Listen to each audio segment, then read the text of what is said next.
감사합니다. 자, 잘 오셨습니다. 말씀 속에서 은혜 받으시기 바랍니다. 인사합니다. 시작. 잘 오셨습니다. 말씀 속에서 은혜 받으시기 바랍니다. 한 주간도 평안하셨지요? 네. 건강한 모습으로 만나뵙게 되어서 반갑습니다. 자, 오늘 말씀의 제목을 한번 크게 한번 해보겠습니다. 시작. 천국에서 큰 자. 여러분들은 제가 질문 하나 해볼게요. 여러분들은 천국 백성임을 확신하십니까? 네, 크게 하셔야 됩니다. 여러분들은 천국 백성임을 확신하십니까? 네. 여러분들은 예수님을 믿음으로 말미암아 천국의 백성이 이루어졌습니다. 자, 오늘 말씀해 보니까 18장 1절에 보니까 이 말씀 다시 한번 읽어볼까요? 1절을 시작. 그때의 제자들이 예수께 나와 이르되 천국에서는 누가 크니까? 이 질문을 던져요. 예수님의 제자들이 예수 앞에 나와서 이 질문을 해요. 예수님, 천국에서는 누가 큽니까? 라는 질문을 던져요. 왜 이 질문을 던졌을까요? 그럼 우리가 생각해 봐야 됩니다. 예수님, 천국에서는 과연 누가 큰 자입니까? 그 질문 속에 어떤 마음이 있냐면 내가 큰 자이고 싶은 마음이 있는 거예요.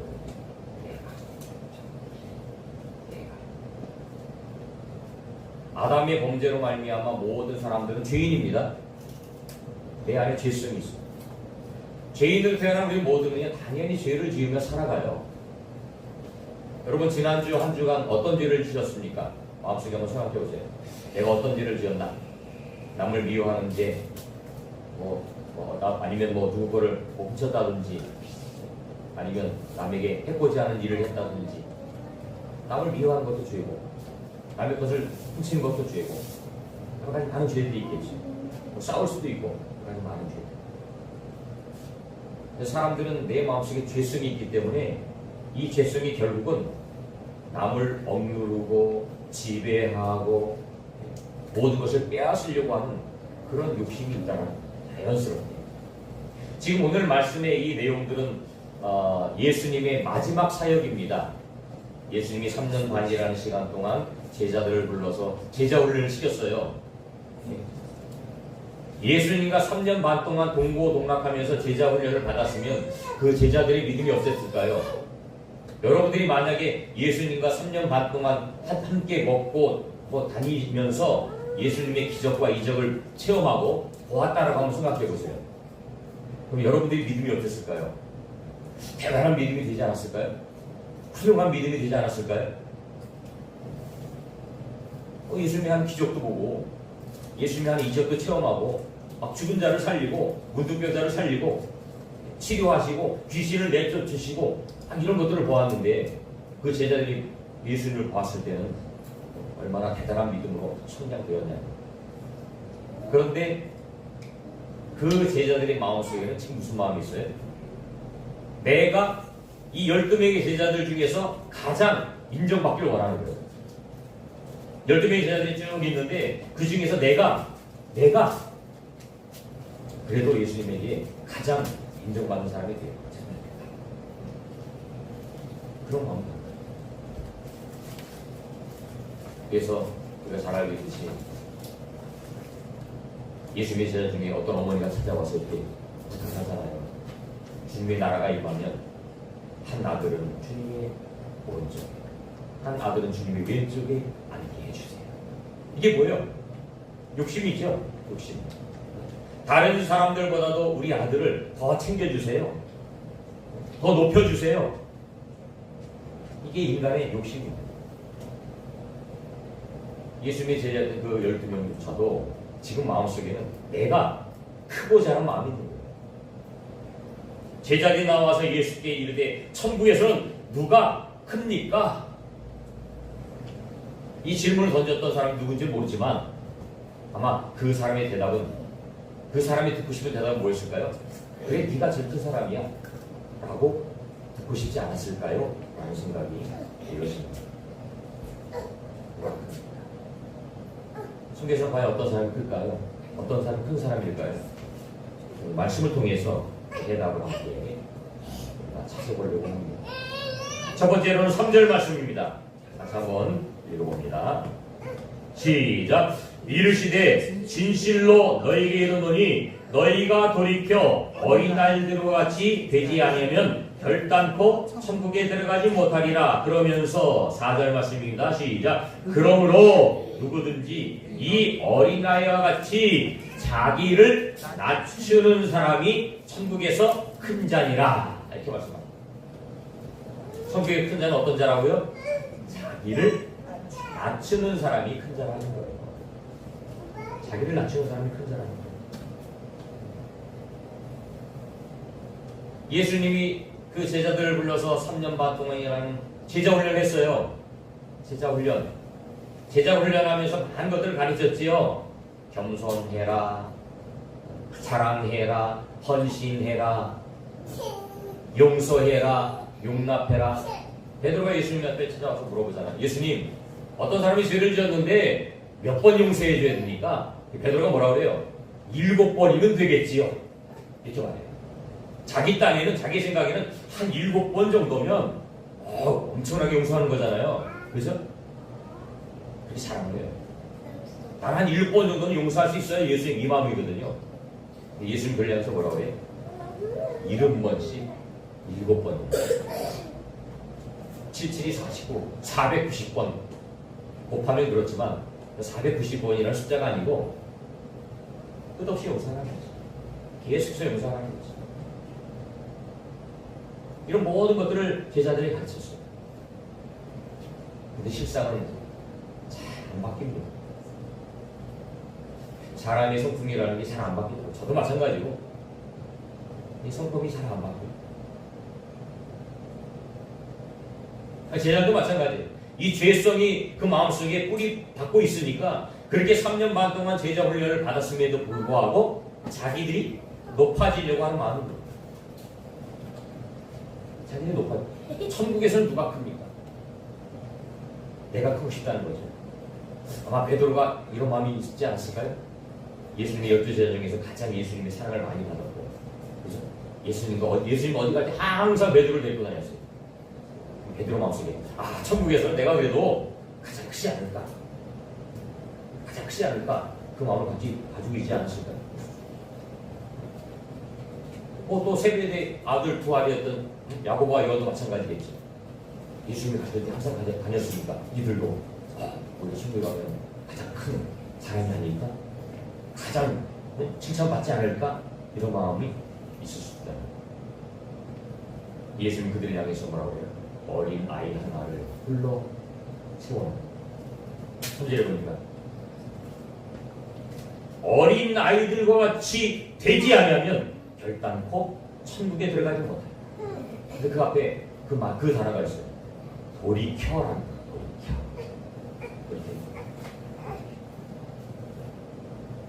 돌이킨다는 게 뭐예요? 방향을 바꾼다는 거예요. 이들의 마음에는 지금 출세하고 싶은 마음이 있어요. 높아지고 싶은 마음이 있어요. 사람들이 마음속에는 명예욕, 권력욕이 있다. 없다라고 거짓말. 누구든지 사람의 마음속에는 명예욕이 있어요. 권력욕이 있어요. 높아지고 싶고요. 인정받고 싶고요. 존경받고 싶고요. 근데 이게 문제는 뭐냐면 어느 정도의 수준에 올라가게 되면 높아지면은 이게 문제가 돼요. 교만이 돼요. 누군가를 누르려고 하고 지배하려고 하고 다스리려고 하고 이것 때문에 결국은 싸우는 거예요. 그렇잖아요? 이것 때문에 싸우는 거예요. 정치인들 맨날 싸우잖아요. 이번 국회가 또 개원이 되어서 또 이제 시작을 했는데 아직 원 구성도 안 되고 계속 싸우고 있어. 왜? 서로의 기득권을 얻으려고. 우리 생각에는 좀 용서하고 용납하고 이해하고 협치하면 참 좋겠다라는 생각하지만 근데 그게 잘 안 되는 거예요.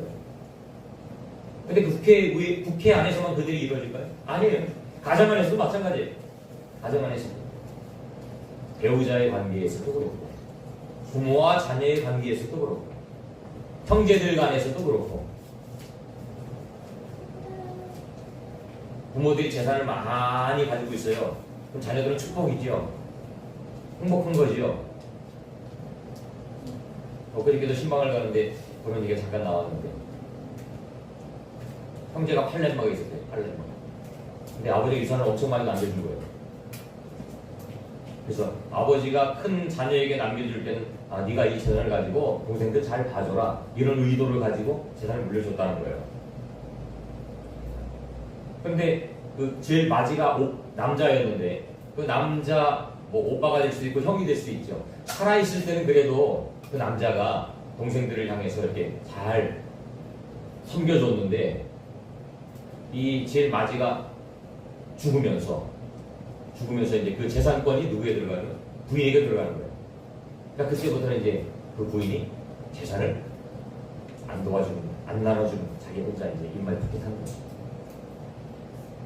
그래서 그것으로 인해서 형제간의 관계가 다 깨져. 돈이 많으면 그걸 가지고 서로 형제들이 서로 나누고 또 어려운 사람이 있으면 살펴주고 돌봐주고 하면 얼마나 그 돈이 아름답게 쓰인 재물이 될까요? 근데 결국엔 이것 때문에 형제가 깨져. 왜요? 이 욕심 때문에. 그럼 제자도 마찬가지입니다. 그렇게 내 마음속에 하나님의 은혜를 경험하고 예수님의 은혜를 경험했건만 그들의 마음속에는 아직도 자기를 낮추지 못하는 마음이 있다는 거예요. 겸손의 마음이 아직도 없다는 거예요. 영예요, 권력욕이 이 마음속에. 근데 아이들은 순수하잖아요. 아이들 보세요. 욕심이 있어요? 없어요? 순수하고 깨끗해요. 그래서 예수님은 그 아이를 세워놓고 이 제자들 향해서 이렇게 말합니다. 너희들도 이 어린 아이와 같이 해야 된다. 욕심을 버려버리는 거예요. 탐욕을 내려놓으라는 거예요. 그래야 천국에 들어갈 수 있다라는 것을 우리가 말씀하고 있습니다. 그런데 이게 내 힘과 내 의지로는 안 돼요.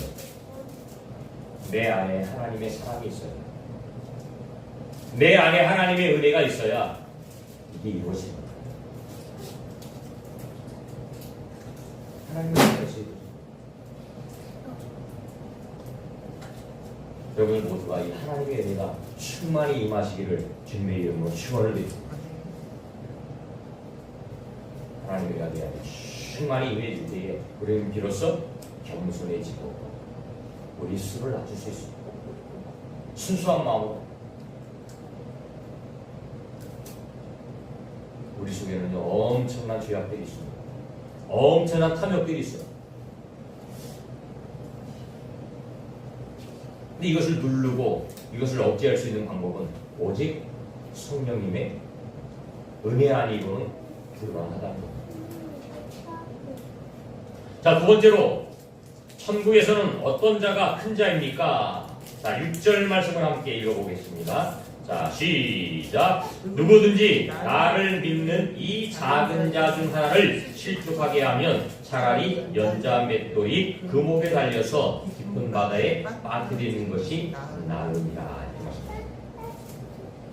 작은 자 하나를 귀히 여기라. 작은 자 하나를 귀히 여기는 사람이 천국에서 크다. 그리고 다른 사람들을 하나님께 인도하는 일. 실족에 빠뜨리지 않고 영혼을 귀하게 여기고 그 영혼을 사랑하고 그 영혼을 하나님께로 인도하는 자가 천국에서 큰 자다라는 것을 우리가 말씀합니다. 7절의 말씀 보니까 실족하게 하는 일들이 있음으로 말미암아 세상에 화가 있도다. 실족하게 하는 일이 없을 수는 없으나 실족하게 하는 그 사람에게는 뭐가 있어요? 화가 있도다. 이렇게 말씀합니다.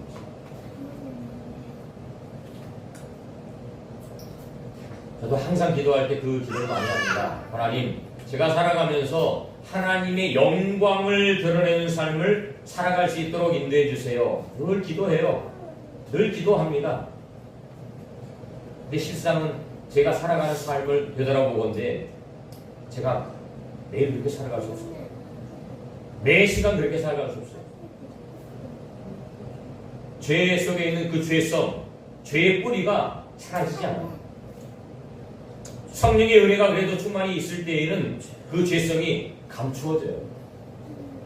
그 죄성이 활기를 못 쳐요. 근데 어느 순간에 제 마음속에 그 쓴뿌리들이 또 올라오는 거예요. 또 올라오는 거예요. 남을 미워하는 마음도 올라오고 여러 가지 많은 나쁜 생각들이 또 올라와요. 또 때로는 행동으로 옮길 수도 있어요. 근데 그것이 결국엔 하나님의 영광을 가리게 되는 거예요. 제가 목사인데 제가 어디 가서 나쁜 짓 하면요 사람들이 대뜸 그래요. 야, 저 목사가 저러네. 그죠?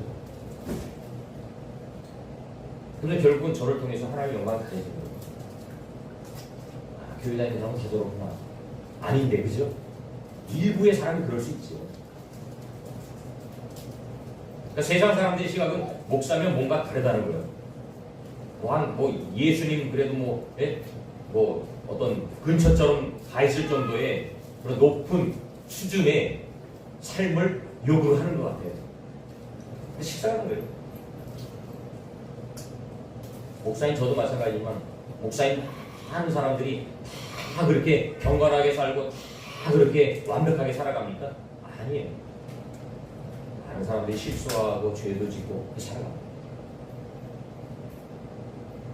근데 결국에는 이것들 때문에 많은 사람들이 실족한다는 거예요. 왜? 그만큼 영향력이 있는 거예요. 그만큼 영향력이 있어요. 성도들도 마찬가지지. 제가 우리 집에서 처음 예수 믿었다고 했잖아요. 우리 집에 처음 예수 믿었어요. 그러니까요, 저는 우리 집에서 제 스스로는 어떻게 하든지 나쁜 소리 안 들으려고 제가 굉장히 많이 노력을 했어요. 공부하라 소리 안 해도 제가 알아서 공부를 했고, 뭐 지적질 당하기 전에 제가 일부러 그래도 열심히 하려고 애를 썼어요. 예수 안 믿는 사람들은요, 그걸 뭐 이렇게 트집을 잡아요. 야, 저 너 예수 믿는다면서 그러냐, 그쩌냐. 예를 들어서 뭐 부모님이 어떤 말을 했는데 말대꾸를 한다.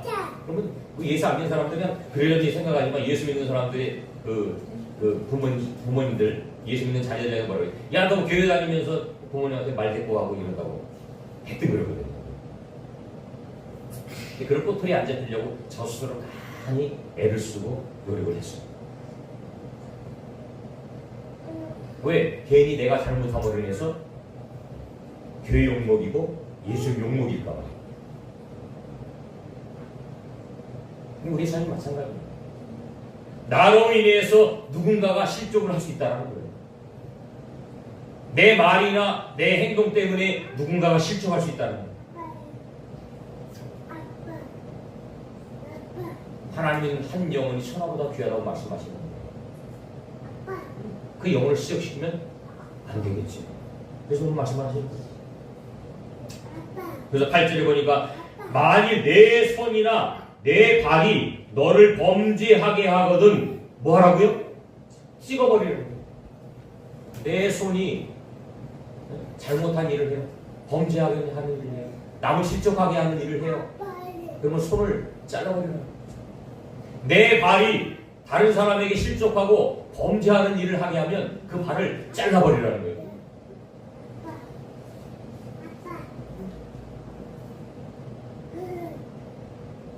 그리고 9절에는 8절인가요? 9절이죠. 만일 내 눈이 너를 범죄하게 하거든 뭐 하라고요? 떼어버리고. 저는 이 말씀 읽으면서 참 힘들구나. 이 신앙생활 한다는 게 쉽지 않구나. 우리가 남을 전도하고 남을 세우고 이런 일들을 해야 되는데 때로는 이렇게 다른 사람들을 실족게 하는 일도 있을 수 있어요. 그죠? 있을 수 있어요. 근데 하나님 그 일을 굉장히 엄중하게 물으신다는 책임. 내 손이, 내 발을, 내 눈을 오히려 그게 없어서 실족을 그게 없어서 남에게 실적으로 안 시킨다면 없애버리는 거예요. 잘라버리라는 거예요. 잘라버리는 거예요.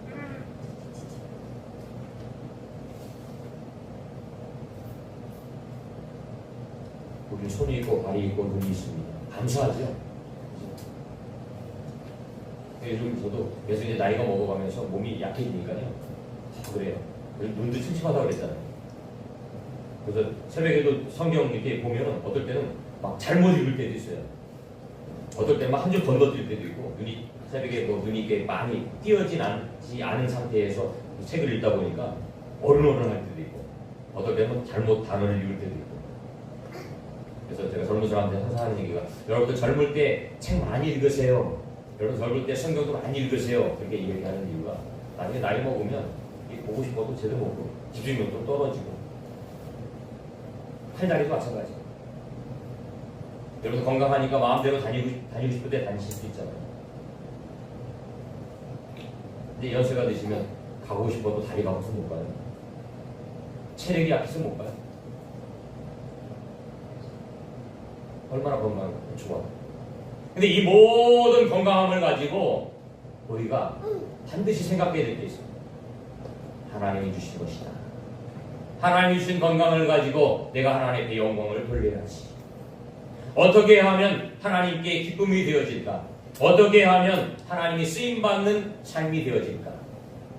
내가 이 튼튼한 다리 두 다리를 가지고 교회 가는 다리가 되어야지. 내가 튼튼한 두 손을 가지고 하나님 앞에 봉사하는 손이 되어야지. 내가 볼 수 있는 이 두 눈을 가지고 사랑하는 가족들을 보고 사랑하는 이웃들을 보면서 또 때로는 불신자들을 보면서 그들에게 복음을 전해야지. 이 마음을 가지고 실족해 하는 것이 아니고 저와 여러분들은 책임오는 일을 해야 될 줄로 믿습니다. 마지막으로 세 번째입니다. 12절 말씀입니다. 같이 읽어봅니다. 천국에서는 어떤 자가 큰 자인가? 시작. 너희 생각에는 어떠하냐? 만일 어떤 사람이 양 100마리가 있는데 그 중에 하나가 길을 잃었으면 그 99마리를 산에 두고 가서 길 잃은 양을 찾지 않겠느냐? 마지막으로 세 번째는 길 잃은 양 한 마리를 찾는다. 그리고 그 찾은 양을 하나님의 일꾼으로 세운다. 하나님의 백성으로 세운다. 양의 특징 중에 하나가 무리를 지어서 생활하는 것입니다. 양은 눈이 좋지가 않아서요. 앞에 양이 가면 저로 쫓아가거든요. 위험에 빠진 것도 모르고. 그래서 목자가 항상 돌봐주면서 이리로 가라고 저리로 가라고 하는 거지. 앞에 양이 난거에 떨어지면 뒤에 양들로 주르륵 하면서 다 떨어진대요. 근데 지금 그 중에 양 한 마리가 길을 잃었어. 낭떠러지 바로 앞에 서 있어요. 어떻게 해야 되겠어요? 가서 구해줘요. 양들이 풀을 먹어요. 목자가 잘 인도해서 풀을 먹는 거예요. 그런데 길 잃은 양은요, 먹지 말아야 될 풀을 먹고 있어요. 먹지 말아야 될 꼴을 먹고 있어요. 먹지 말아야 될 독초를 먹고 있는 거예요. 그 놔두면 어떻게 되겠어요? 먹고 죽겠지. 누가복음에 보면 이 길 잃은 양 한 마리가 바로 불신자라고 해요. 불신자. 하나님은 알지 못하는 불신자. 천국에 있는 99명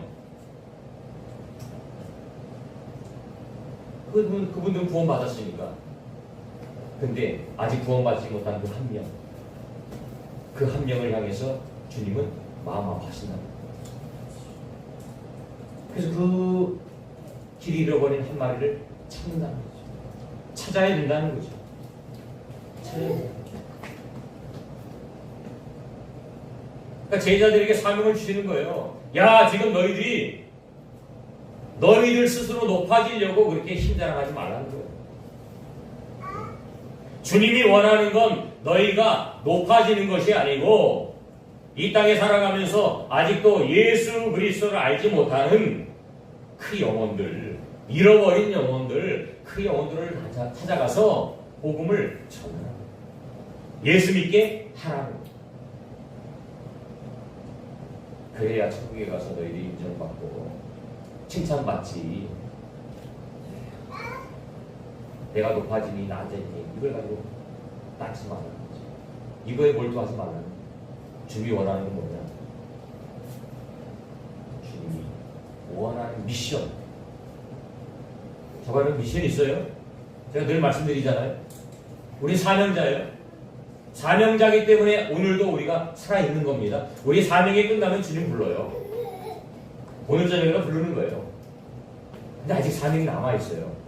그 사명이 뭘까요? 잃어버린 한 영혼을 찾는 거예요. 그리고 그 영혼에게 복음을 전하고 그 영혼이 우리들과 같이 복음의 전도자가 되었습니다. 누군가에게 복음을 전하는 삶을 살게 하시기 위한 것이 하나님의 뜻이랍니다. 여러분 사명자입니다. 옆 사람과 한번 인사하겠습니다. 당신은 사명자입니다. 사명자입니다. 우리 하준이도 사명자예요.